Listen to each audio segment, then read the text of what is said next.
Adam Hill, San Luis Obispo Board of Supervisors, 3rd District Supervisor. Can you tell us something about your district and what separates it from the districts? Yeah. So the 3rd District is about 59% of San Luis Obispo, the city, and it also includes Avila Beach, Grover Beach, and Pismo Beach, and some of the rural AG area out in Edna Valley as well. What have been some of the difficulties that have been brought to your attention once you started office? hmm Well, I think the challenges in all the communities in the county and probably all the communities in the state have, really been economic. And so we've been not only working to make sure that the county's in a strong fiscal position, but also been working on economic development projects to help create jobs in the community.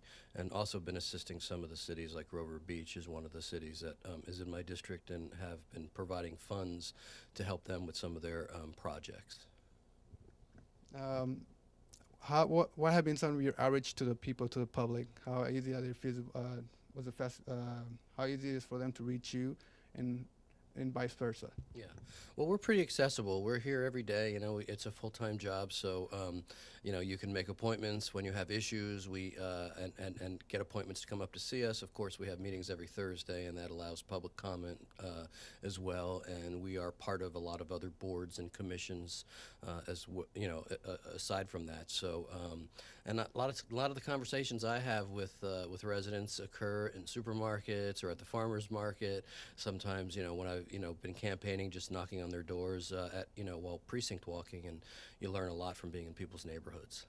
So can you elaborate on what other programs are you part of? Some other programs? Do you mean authorities or commissions or? Okay, so we're on, the Board of Supervisors serves on a variety of other boards, like the Council of Governments, which deals with transportation, the Regional Transit Authority, which is the bus line.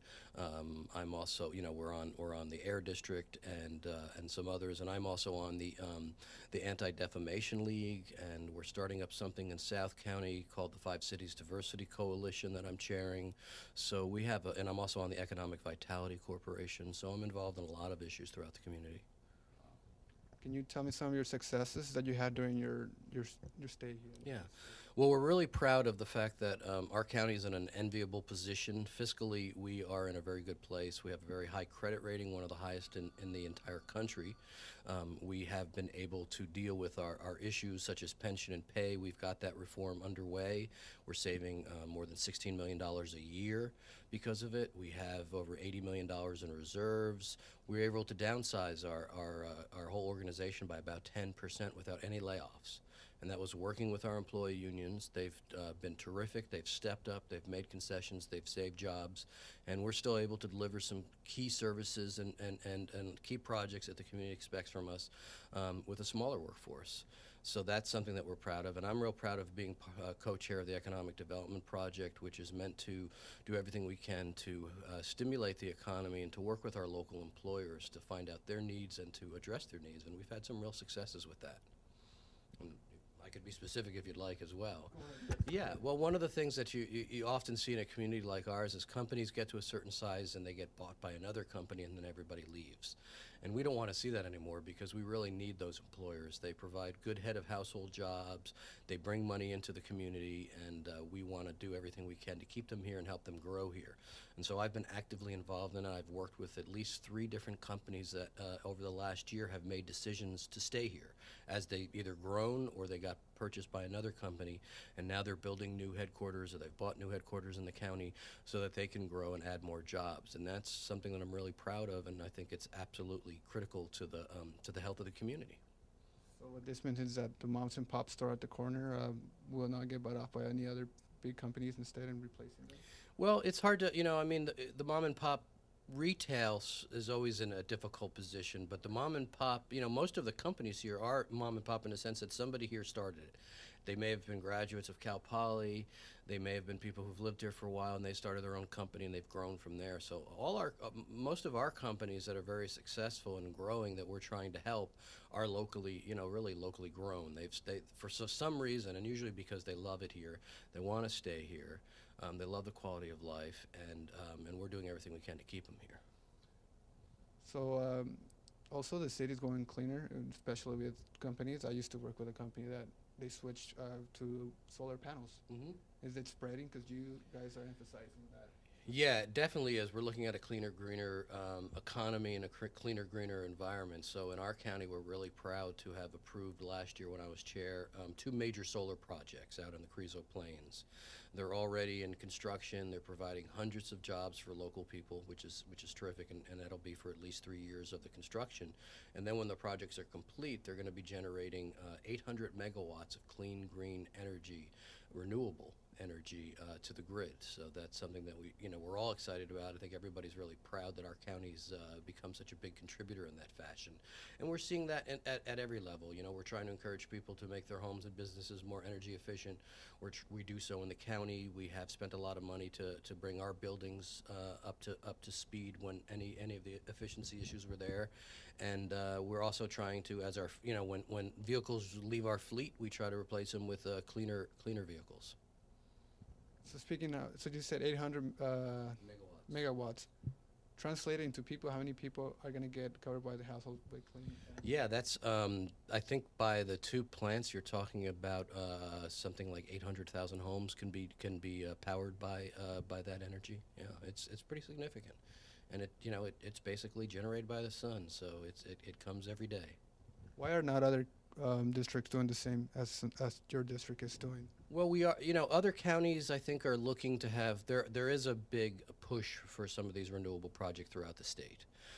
We happen to have a good place where there was private land and private money that came in to invest in building these projects, and we worked really closely with the companies so that they're already in construction and they'll be up and running in a few years. I think everybody is trying to do that. There's a lot of incentive to do it besides the obvious reasons that it's good for the environment as well.